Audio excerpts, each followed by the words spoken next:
Hello, my name's Jessie Billington, and welcome to my bedroom-based TED Talk. While possibly a little bit casual in setting, we're actually going to be very professional in the topic that we are discussing today. So here in America, when it comes to ranking where we are on the global stage of education, we are not number one. We're also not in the top 10. Current data shows us ranked at 12, behind countries like Sweden, Japan, Norway. And one of the reasons why I feel like we've kind of lost our grip on those top spots worldwide is that we don't quite know what to aim for anymore. It's not as much as that education in America is behind these other nations, as much as it is that there is inefficiency in our system. This inefficiency, though, it can only be addressed through vigorous, standardized assessment. Assessment is an important tool in education.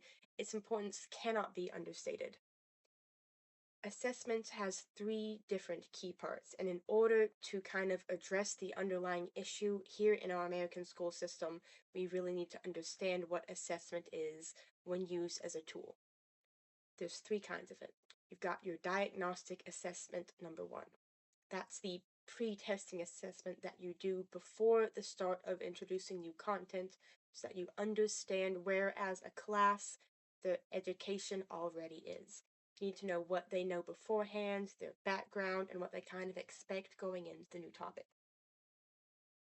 The second one is going to be your formative assessments, which is one that most teachers and instructors are familiar with. That's going to be your daily assignments, your daily quizzes, note checks, your actual worksheets and instruction work that you as the instructor are conducting day to day in your class. Those are the most valuable tools that the instructor can use to figure out where their students are at. If we're going to use assessment as a tool, then we need to know how to do it properly. And a lot of the rankings that we're getting this data out of are going to come from the third kind of assessment, which is going to be your summative assessments. When we say summative assessments as teachers, a lot of that's going to be your standardized testing, your end of chapter tests, the actual data that goes into how overall your class has conducted themselves as a whole. Now, the thing about these summative assessments is that they occur after instruction has ended, which keeps the actual data authentic because it tests where they're at.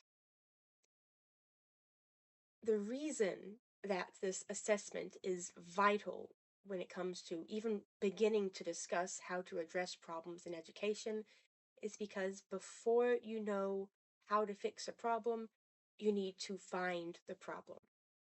Otherwise, you're just going to be aiming in the dark. With these types of assessments, especially those first two with your diagnostic and your formative, that's going to tell you as an instructor what's wrong.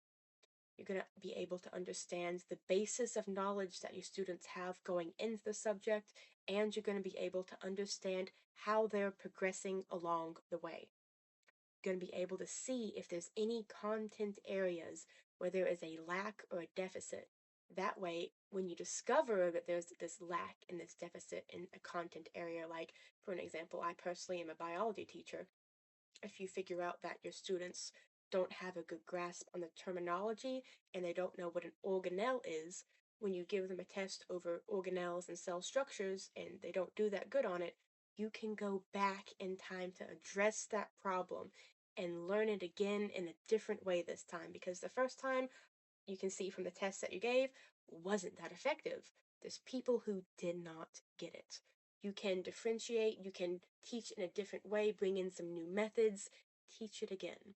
And then when you test again and those scores have gone up, you see you're more effective with your instruction, the students understand what you've said, and that way, with that grasp on the knowledge, and you do recheck after recheck as you introduce more and more through those formative assessments, by the time you hit the end of that course and it's time for that summative assessment, they've got a solid grasp on the content and you can actually track that over time looking back through your formative assessments.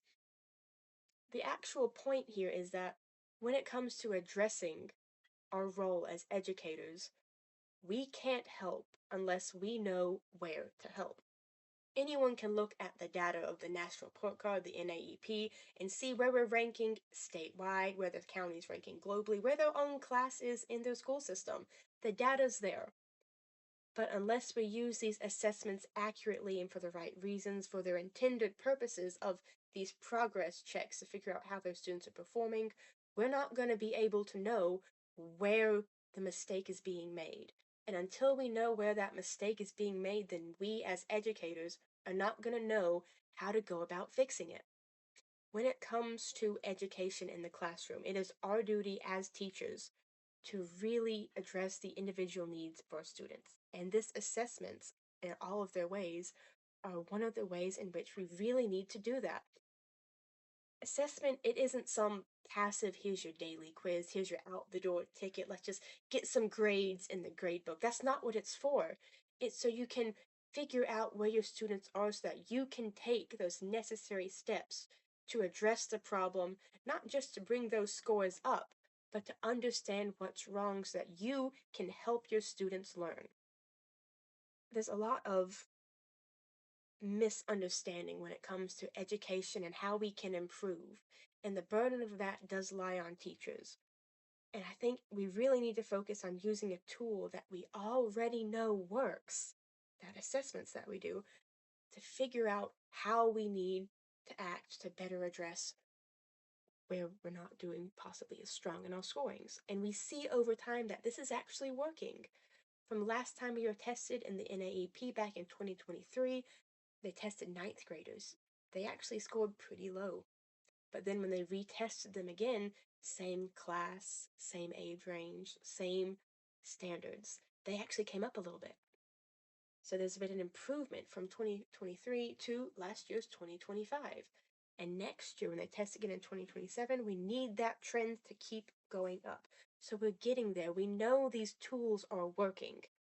We just need to apply them in a more efficient way to really bump those numbers up if we ever want to make it back, not just in the top 10 globally, but back to those top spots that we all know that we need to be at. Thank you so much, and this has been Jessie Billington's informal TED Talk on the necessary measures of assessment that we need to do as teachers. Thank you so much, and have a great day.